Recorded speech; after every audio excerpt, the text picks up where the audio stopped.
9:01, 9:01 or 9 o'clock. Exactly. So what I gotta do, I have to go in because of the landline speeds.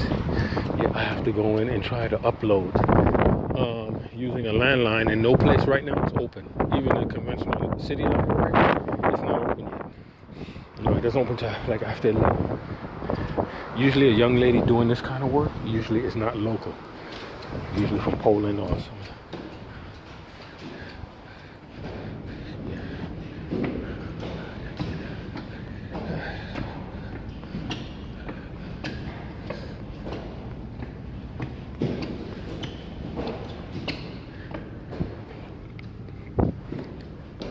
Good day, young. Good day. Good day.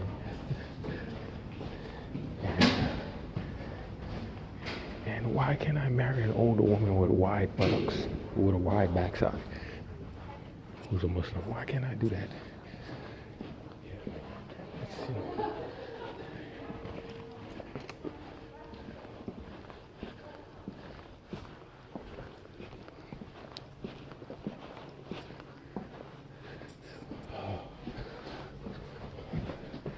Kusiwa about what's so sinful about that?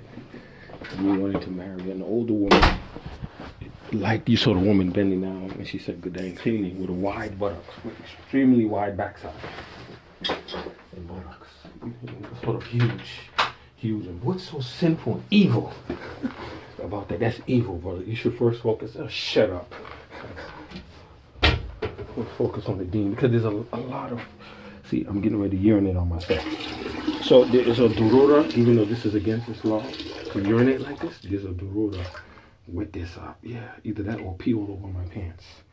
Yeah, literally, I've done it many times. Wet all over my pants. I have a medical problem, but I can't seize it or deal with it because I have no money. I have no international coverage or anything like that. And they would say, well, you live like this. This is your fault. Your fault. You did it to yourself. Put yourself in a situation when I didn't. I'm telling you, with the electronic Edward Snowden factor type of thing, somebody attacking my digital thing, even down to my search results, to ensure that I get the worst quality women, the women that won't love me and take stock in me so that I can remain like this. And I think it has the input of the Israelis that have this type of technology, because Singapore is a staunch ally of Israel, and all you have to do is to alert the Israelis.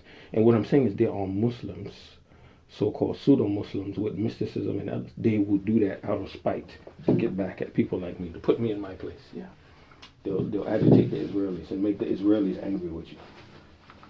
That's it. Yeah, and they'll do that. Yeah, particularly Brother Edward Snowden, who I'm in communication with people who speak to him all the time. They have a unit called 8400 or 8200. Yeah, the electronic unit of Israeli defense. They're no joke. Yeah, once they attack you and your personality, that's it. That's it. They stay on you until you're neutralized. In one way or another, they neutralize you. Nobody reached out to help me. They just let me suffer. I suffered year after year, decade after decade, while I was crying out.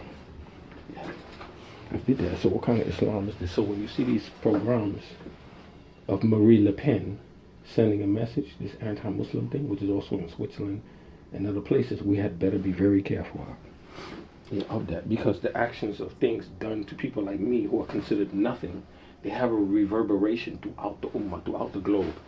It has a reverberation on how the Ummah is treated. But some people have so much disdain for me, they help me with a pittance of help, to say, look, I gave him something, or I fed him, or I let him eat, but not really to help you with a good woman. Because the woman willing to take over as your lover and as your mother, she has a selfish motive, is that she's getting a man who can be tactile with her, intimate with her, and she can trust him. And she's getting satisfied.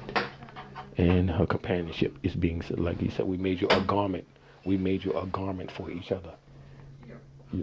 She's being satisfied and pleased physically while you're living with her. And even she becomes like a mistress. If the woman even becomes a mistress to you, that's why it says, okay, you have duties in the house as a man. I expect you to clean, I expect you to wash dishes, but you satisfy me and I'll satisfy you. Stuff like that. There's nothing wrong with that, because I would be a man that's in the weaker position, not the man who comes home and expects cooking to be done all the time. I'm not that type of guy anyway. But to deprive a man of even that, man, that's real contempt time. And this contempt is actually adjudicatable. It's litigatable. You can actually seek damages of it if you can prove it based on nation-state participants or alleged contractors linked to nation-states. You can actually litigate and win damages. And this is what I've been prevented from doing. And then they want to protract it and go along and say that statute of limitations already run out, it's too late. But it's never too late to come against you as an extremist and say that you're this and you're aligned with international, transnational, this or that, and you're not. You don't even have money even to take the bus. You understand what I'm saying? And these people are not doing this.